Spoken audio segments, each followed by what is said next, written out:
El 5% de las visitas de atención primaria son por mareo como síntoma principal, y la causa principal de mareo es el vértigo, que se define como una sensación de que las cosas dan vueltas a tu alrededor.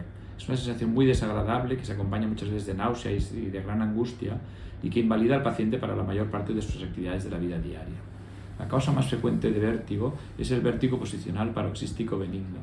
Esta enfermedad, el vértigo posicional, se diagnostica en la consulta con unas maniobras físicas que se hacen en 2 minutos. No hacen falta radiografías, ni escáneres, ni resonancias, tampoco analíticas.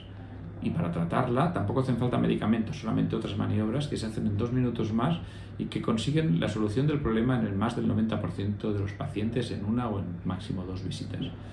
Lamentablemente, este tipo de abordaje no es el que se hace habitualmente ni en urgencias, ni en las consultas de atención primaria, donde lo que prima es descartar enfermedades más graves, pero faltaría este paso para mejorar a estos pacientes. Afortunadamente, a los 3 meses, el 50% de estos pacientes se han solucionado de forma espontánea, pero el otro 50% pueden alargarse los síntomas durante semanas, meses o años.